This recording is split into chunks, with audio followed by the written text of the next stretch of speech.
जय श्री कृष्णा, राधे राधे। कैसे हैं आप सब? आई होप आप लोग बहुत अच्छे होंगे और आप सभी का वेलकम है मेरे ब्लॉग में। तो अभी शाम का टाइम हो रहा है और मैं अभी थोड़ी मतलब सोकर उठी हूँ। 1 घंटा आराम से मैंने सो लिया है। निष्ठू भी यहाँ पर सो रही है, तो अभी मैं इसको सोने दूंगी।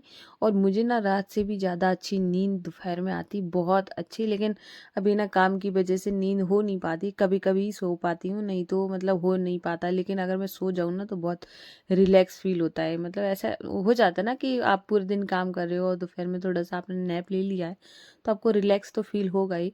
तो बस मैं उठी, हाथ मुंह धुला और अब मैं आ गई थी किचन में। और यहाँ पे ना मैं मतलब जो किचन दोपहर को जो साफ़ हो जाती है, तो मैं यहाँ पे जो गैस के जो स्टैंड वगैरह होते हैं उनको भी साफ़ कर लेती हूँ। क्योंकि धोकर रखती हूँ, साफ का मतलब धोकर रख लेती हूँ। क्योंकि मैं जितने बार भी मतलब ऐसी कोई वैसी चीज़ बनती है जैसे प्याज की बन गई, या फिर मैं ना भी प्याज की बने ना तब भी मैं धुल लेती हूँ। क्योंकि माधुवाशु के लिए भोग वगैरह बनाया जाता है, तो फिर मैं साफ होना चाहिए। तो अभी जैसे कि माधुवाशु के लिए मैं यहाँ पे पानी ले रही हूँ, क्योंकि उनको अभी जगाऊंगी जाके, वो भी सो रहे थे। और हमारी एक सगी का वो मैं बोल रही हूँ फ़ोन आया था मतलब कुछ भी। और हमारी एक सखी का कमेंट आया था कि सखी क्या दोपहर में सुलाना ज़रूरी है? तो हाँ, बिल्कुल ज़रूरी है। क्यों, जैसे हमें रिलैक्स की ज़रूरत होती है, वैसे ही हमें लड्डू गोपाल जी को भी थोड़ा सुला देना चाहिए। हम अपने बच्चों को भी सुलाते हैं, तो बस बिल्कुल वैसे ही सेवा करनी है जैसे हम अपने बच्चे की करते हैं। तो इस वजह से सुला देना चाहिए। अब ये एक अलग बात है कि आपने उठाया ही, मैं मेरे माधुबाशु बहुत जल्दी उठ जाते हैं। सुबह में जल्दी उठते हैं, तो इसकी वजह से मैं दोपहर में ज़रूर सुलाती हूँ। अब जैसे कि आप सुबह में अगर आपका काम लेट होता है, बहुत लोग है ना पूजा पाठ है ना 11-12 बज जाता है उनको करने में। और फिर मतलब फिर मुझे लगता है अगर आप 11-12 बजे उठा ही रहे हो तो फिर आपको सुलाने का कोई मतलब नहीं बनता है।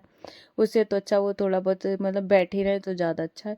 अगर आप सुबह में जल्दी उठती हैं, जल्दी उठा देती है, तो फिर आपको ज़रूर सुलाना चाहिए। और यहाँ पे मैंने उनको उठा दिया है। और है ना, तो मैं यहाँ पे उठा के और बहुत प्रेम भाव से मैं उठाऊंगी और इनको विराजमान कर दूंगी। तो अभी मैं उनको ज्वेलरी वगैरह तो नहीं धारण कराऊंगी, सिर्फ ऐसे ही उनको कैप लगा दूंगी जिससे ना उनको सर्दी ना लगे। और फिर मैं इनको पानी दे दूंगी। तो ऐसे उठाती हूँ। या दूध आज है ना गर्म ही नहीं कर पाया, बिल्कुल मुझे याद ही नहीं रहा, तो दूध तो अभी गर्म भी नहीं हुआ है। तो मैंने अभी पानी दिया है और साथ में मैंने पट्टी दे दी है, और यहाँ पे इनको है ना पानी पिला दूंगी। और अब मैं सीधा ये माधुआ छूट गए हैं, अब मैं झाड़ू लगा लूँगी। अगर जैसे कि कभी-कभार जल्दी रहता है, मैं जैसे कि शाम को 5 बजे के बाद अंधेरा सा हो जाता है, तो उसके बाद झाड़ू तो लगती नहीं है। अगर जैसे मान के चलो 3:30 के टाइम आसपास मेरी आँख खुल जाती, तो फिर मैं सबसे पहले झाड़ू लगाती। और उसके बाद फिर मैं मधुआशु को जगाती। लेकिन आज है ना 4 बजे के बाद आँख खुली है, तो सबसे पहले उनको जगा दिया है, फिर झाड़ू लगाऊंगी। तो अब देखो क्या है ना, एक मतलब नया साल आने वाला है, 2025 ख़त्म होने वाला है। तो मैं आज आप सबके साथ कुछ शेयर करना चाहती हूँ। जैसे जब 2025 स्टार्ट हुआ होगा, और आज मतलब अब मतलब कुछ ही दिन बचे हैं, ख़त्म भी होने वाला है, और हमें पता भी नहीं चला है कि 1 साल कैसे निकल गया है। और इस 1 साल में बहुत सारे लोगों ने कुछ अपने अंदर चेंजेस भी लाए होंगे, कुछ ने नहीं भी लाए होंगे। कुछ वैसी लाइफ जी रहे होंगे, कुछ मतलब जैसी चल रही है वैसी चलने दो, क्या आ जाता है, वैसी वाली लाइफ जी रहे होंगे। सबका अपना अपना तरीका होता है लाइफ जीने का, तो हर कोई अपनी तरह से जी रहा होगा। लेकिन क्या है ना, अभी जो 2026 आने वाला है, बस थोड़े दिन बचे हैं, तो मैंने सोचा है कि आपके साथ एक वीडियो शेयर करूं। तो अगर आप जैसे कि अब तक आपने जो नहीं किया है वो आप अब करें तो बहुत अच्छा होगा। देखो, चाहे वो कुछ सीखने की उम्र हो, चाहे आप कुछ बनने की उम्र हो, कोई उम्र नहीं होती। इसलिए आज से स्टार्ट करें। मतलब अभी से आपको ऐसे जैसे क्या होता है कि नया जोश होता है कि जिस दिन है ना जनवरी, 1 जनवरी है, उस दिन हम एक रेजोल्यूशन ले लेंगे कि हाँ बहुत जोश के साथ कि अब हम ये करेंगे वो करेंगे। रेजोल्यूशन ना लेते हुए भी मैं आपको बताऊं, मैंने 2-3 साल, बहुत मतलब अभी नहीं, 3-4 साल पहले मैंने कम से कम लगातार लिया होगा, लेकिन मैंने उसमें से कुछ भी नहीं किया। फर्स्ट तो मेरा यही था कि मैं जल्दी उठूंगी, और बिल्कुल नहीं उठी हूँ। तो ये होता है कि आपको लिख कर नहीं, मन में ठानना है कि आपको है ना मैं ये चेंजेस करने हैं, और आपको करके मानना है। सबसे बड़ा चेंजेस जो आपको अपने अंदर लाना है वो ये लाना है कि मैं सबसे पहले अपना ख्याल रखूंगी, मैं अपने आप को हेल्दी डाइट दूंगी, मैं अच्छा खाना खाऊंगी, मैं अपने लिए आलस नहीं करूंगी। और जितना ज़्यादा आप अपने बारे में सोचेंगे ना, वो लाइफ देखो क्या होता है, जब अगर लाइफ अच्छी चल रही हो तो आपको जो साल है वो आपको काटने में टाइम नहीं लगता, आपको लगेगा भी नहीं कब चलेगी।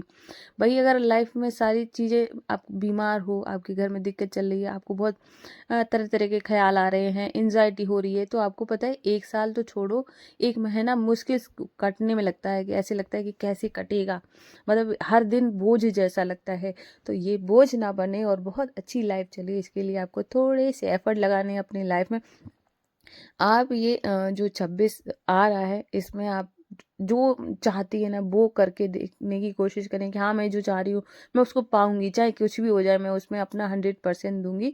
और यकीन मानो वो चीज़ मिलेगी, चाहे देर से ही सही मिले, लेकिन मिलेगी ज़रूर। और आपका एक नया वर्जन तैयार होगा। वाह, कि आप सोचो कि वाह, मैं ऐसी थी पहले, आप देखो मैं कैसी हो गई हूँ, कितनी खुशी होगी आपको। तो सबसे पहले कुछ चीज़ों का ध्यान रखना है। सुबह सुबह जल्दी उठिए। देखो हर किसी का काम अलग है। आप रात में, मैं मेरे से ज़्यादा तो शायद मुझे नहीं लगता किसी का लेट होगा। हर किसी के घर का काम है, मुझे लगता है जहाँ जहाँ तक है ना 10 साढ़े 10 तक ख़त्म हो जाता होगा, 11 तक। मेरा 12 बज जाता है, फिर भी मैं टाइम से उठती हूँ।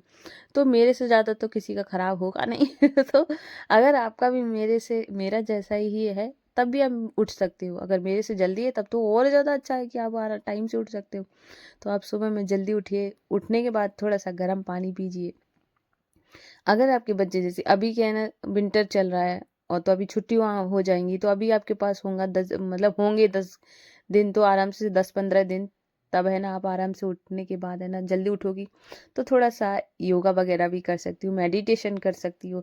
और कितना अच्छा फील होगा जब कोई नहीं उठा है, उस टाइम में आपको कोई डिस्टर्ब करने वाला नहीं है कि आपको कोई ये बोले कि ये काम करो वो काम करो। आपके पास टाइम है तो सिर्फ किसके लिए? अपने लिए, अपने बारे में सोचने के लिए, अपने बॉडी को देने के लिए। आपका माइंड रिलैक्स होगा जब हम सुबह जल्दी उठते हैं, तो हमारा माइंड बहुत अच्छे से रिलैक्स होता है, क्योंकि हमने खुद को टाइम दिया होता है। एक हमारा शरीर है, शरीर भी एक मंदिर की तरह होता है। हम जितना उसका अच्छे से ख्याल रखेंगे, उतना ही वो अच्छा रहेगा। जैसे पेड़ होता है, पेड़ में हम पानी वगैरह डालते हैं तो हरा भरा रहता है, वैसे ही हमारा शरीर है। हर चीज को केयर की जरूरत होती है, चाहे वो घर हो, चाहे आपका शरीर हो। आ, ऐसे ही चाहे पेड़ पौधे हो, चाहे कोई भी चीज हो, हर किसी चीज को है ना केयर की जरूरत है। और अगर आप सब कर रहे हो, और ये क्या होता है कि हम घर के सारे काम करते रहते, अपनी केयर नहीं करते है ना, तो फिर क्या होता है ना, बीमारियां घेरती हैं आपको, है ना। तो इसलिए ना बीमारियों से दूर रहने के लिए आपको अपने ऊपर सबसे पहले काम करना होगा। इसकी वजह से ना आप बहुत अच्छा फील करेंगे। उसके बाद है ना, आप जैसे कि सुबह में जल्दी उठते हैं, जैसे मैं मुझे मेरा ना उठने के बाद है ना, सब कुछ करने के बाद मैं पूजा करती हूँ, मुझे इससे बहुत अच्छा लगता है। तो आप भी थोड़ा टाइम दें अपने भगवान जी को, थोड़ा सा। और देखो हर कोई देता है, कोई बहुत जल्दी में अगरबत्ती लगा देता है, कोई थोड़ी देर बैठता है। और अगर आपके पास जैसे सुबह में नहीं है ज़्यादा टाइम उनके पास देने के लिए, तो आप उनको सुबह की पूजा करने के बाद है ना नाम जाप स्टार्ट करो। मैं सच बोली हूँ, नाम जाप से हर चीज़ मिलती है। आपको एक बार करके ज़रूर देखिएगा, नाम जाप से बहुत शांति मिलती है। अगर आपने बिना किसी लालच के अगर नाम जाप किया, ये नहीं है कि मैं नाम जाप कर रही हूँ तो मेरे साथ कुछ, मैं बहुत बड़ा मुझे चाहिए, या मुझे मेरे साथ ऐसा हो जाएगा वैसा हो जाएगा। नहीं, नाम जाप करोगे ना तो भगवान आपकी हर मनोकामना पूरी करने की कोशिश, मतलब सॉरी, वो करते हैं, मतलब कंप्लीट जरूर होती है। आप मन में जो आपके चल रही है, आपने मांगा भी नहीं है, वो भी पूरा हो जाता है। तो इस वजह से ना नाम जाप जरूर करें। और अच्छा अच्छा खाना जरूर खाएं, क्योंकि अगर आप अच्छा खाएंगे तो आप हेल्दी रहेंगे, और हेल्दी रहेंगे तो खुश रहेंगे। और जब इंसान खुद खुश रहता है, तो आपके आसपास जो लोग भी आपसे जुड़ते हैं वो भी खुश रहते हैं, सोचते हैं ये देखो कितना अच्छा, मतलब कोई आपके पास बैठता है ना, तो आप उसको ऐसे लगता है कि कितनी, मतलब मैं इसके पास बैठ के मुझे कितनी खुशी हुई है। अगर आपके पास बैठने के बाद कोई इंसान खुश होके जा रहा है, तो समझ जाइए कि आपका मतलब जो आपके अंदर से जो वाइब आ रही है वो बहुत अच्छी है, जिससे लोग इम्प्रेस हो रहे हैं, खुश हो रहे हैं। ये अब जरूरी नहीं है कि आपने कि किसी की चुगलियां करी हैं, उसमें वो ना एकदम ठाके लगा के हंस के चला गया। नहीं, बिना, जहाँ पे किसी दूसरे की बात नहीं हो रही है और वो वहां पे खुश हो गया है, तो इसका मतलब है कि आप एक अच्छे इंसान है, जो कि सामने वाले को खुश रख सकते हैं। और सबसे बड़ी बात है, गॉसिप बिल्कुल भी ना करें। मुझे बिल्कुल पसंद नहीं है कि किसी की बुराइयां हों, कुछ भी हो। तो मुझे लगता है कि सबसे बुरी चीज़ है अगर आप किसी की बुराई करते हो। और या आप सुनते हो। अगर आप अपनी बताते हो वो भी बहुत बुरी बात है, और अगर आप किसी को अपनी बताते हो तो ज़रूरी नहीं वो आपका वही हो कि मतलब आप कोई बातें सुन के अपने तक ही रखे। ऐसा कोई भी इंसान नहीं है जो अपने तक रखता है, वो किसी न किसी को ज़रूर बताता है। ये ह्यूमन नेचर है, इसमें ऐसा कुछ भी नहीं है कि मतलब आपने इसको बता दिया ये बेस्ट फ्रेंड है, इसके पास मैं ये सब बता रही हूँ या बता रहा हूँ, ये कहीं नहीं कहेगा, बिल्कुल नहीं। मतलब छोड़ दो, और अपने आप को इतना टाइम मत दो कि आप कुछ मतलब कुछ निगेटिव सोच पाए। इतना बिजी रहो, चाहे पढ़ाई में रहो, चाहे किसी में रहो, बाहर थोड़ी देर खेलने चले जाओ। अगर आपकी मतलब खेलने की एज है, बहुत सारे मेरे भाई लोग हैं जो कि कम एज के हैं, जो अभी पढ़ाई कर रहे हैं। पढ़ाई करें, पढ़ाई करने के बाद जब टाइम मिले तो बाहर थोड़ा सा बहुत खेलने चले जाएं। ऐसे करके है ना आप अपनी लाइफ को बिजी रखें। जितना ज़्यादा बिजी रखोगे ना, उतनी ज़्यादा जो फालतू के थॉट्स है कभी नहीं आएंगे। और अपनी लाइफ को एक दिशा जरूर दें, क्योंकि अगर आपने दिशा नहीं दी, दिशाहीन व्यक्ति क्या होता है, चाहे जिधर चला जाता है। तो अगर आपने अपनी लाइफ को दिशा नहीं दी ना, तो आप ये मानो कि आप अंधेरे में चल रहे हो। इसलिए ना आप अपनी लाइफ को एक दिशा जरूर दें, एक गोल जरूर दें कि मुझे ये चीज़ चाहिए, चाहे वो छोटा ही गोल क्यों ना सही हो, क्योंकि मुझे ये चीज़ चाहिए मैं इस वजह से। और हाँ, हमारे एक भाई हैं, उनका एक कमेंट आया था कि हम सुबह जल्दी कैसे उठें। तो उसके लिए आपको उठने के लिए ना एक गोल, जैसे मैं सुबह उठती हूँ, मैं अपना एग्जांपल देती हूँ। आप कुछ करते होंगे तो आप उसकी तरह से सोच सकते हो। जैसे कि मैं उठती हूँ तो मेरा जो मेन उठने का रीज़न होता है, अगर मैं ये चाहूँ तो मैं सुबह सुबह है ना निष्ठू को स्कूल भेजने के बाद नहा कर फिर पूजा कर सकती हूँ। लेकिन नहीं, मैं उठती हूँ माधु वशु के लिए। माधु वशु के लिए उठने के बाद है ना, जब मैं उठ जाती हूँ तो फिर मैं नहा लेती हूँ। नहाने के बाद फिर मैं माधु वशु को पूजा कर लेती हूँ। जल्दी उठने की वजह से फिर मैं जो भी मेरे घर में बनता है, निष्ठू लंच लेकर जाती है, वो बिना प्याज लहसुन का ही रहता है, तो उनको भी भूख लग जाता है। तो मेरा जो माधु वशु के लिए प्रेम है वो जगाता है मुझे कि हाँ सुबह उठो, मेरी सेवा करो।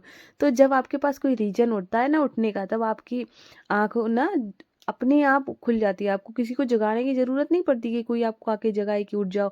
तो वहाँ पे ना आपको एक रीज़न ज़रूर देना पड़ता है अपने आपको कि मुझे सुबह उठना क्यों है। तो इस वजह से आप अगर ये सब मतलब करेंगे तो आपको मतलब ये सारी चीज़ें आप पे ध्यान देनी है, और 2026 में आपको चमक जाना है। मतलब अपने ऊपर बिल्कुल ध्यान देना है, क्योंकि देखो 1 साल चला गया है, अब 2026 भी कब चला जाएगा तो आपको पता भी नहीं चलेगा। तो जब वो चला जाए, उससे अच्छा है कि ना आपको गिल्ट हो बाद में कि मैंने यार 1 साल बर्बाद कर दिया है। तो उससे अच्छा है कि आप अब आज ही अपने आप को तैयार करो कि अब मैं कुछ एक नया इंसान बनकर दिखाऊंगा और या दिखाऊंगी, और आपकी लाइफ कब बदल जाएगी आपको पता भी नहीं चलेगा। तो अभी मेरा ये शाम का रूटीन था मेरा, तो अभी मेरा माधव वशु को सुलाने का टाइम हो गया है, और अब मैं बहुत प्रेम भाव से उनको सुलाऊंगी। और मुझे बहुत अच्छा लगता है सेवा करके, और मुझे बहुत सुकून देता है। और माधु को आप लोग इतना प्यार दे रहे हैं, माधु की तरफ से बहुत सारा आपको आशीर्वाद। और अब मेरा सारा काम हो गया है, किचन को मैंने पूरा क्लीन कर दिया है, बाल्टी वगैरह सब धुल के रख दी। और आज मैंने थोड़ा सा ज़्यादा खा लिया था पराठा वगैरह, मैं ज़्यादा खाती नहीं हूँ। तो फिर मैं, जब मेरे साथ ऐसा हो जाता है कि जब मेरा पेट ज़्यादा भर जाता है, तो फिर मैं ब्लैक कॉफ़ी बनाती हूँ विदाउट मिल्क, विदाउट शुगर, जो कि मुझे बहुत राहत देती है। मतलब अगर मुझे वॉमिट सा भी फील हो रहा है तो बिल्कुल ख़त्म हो जाती है। तो ये मुझे मेरे लिए बहुत एक बोल सकते हैं दवाई का काम करती है। तो अभी मैं ये पीऊँगी जाके, और इस ब्लॉग को मैं यहीं पे एंड कर रही हूँ। और आप लोग बताना आपको आज का ब्लॉग कैसा लगा। अगर पसंद आया तो प्लीज़ वीडियो को लाइक करना, चैनल को सब्सक्राइब करना। राधे राधे, जय श्री कृष्णा।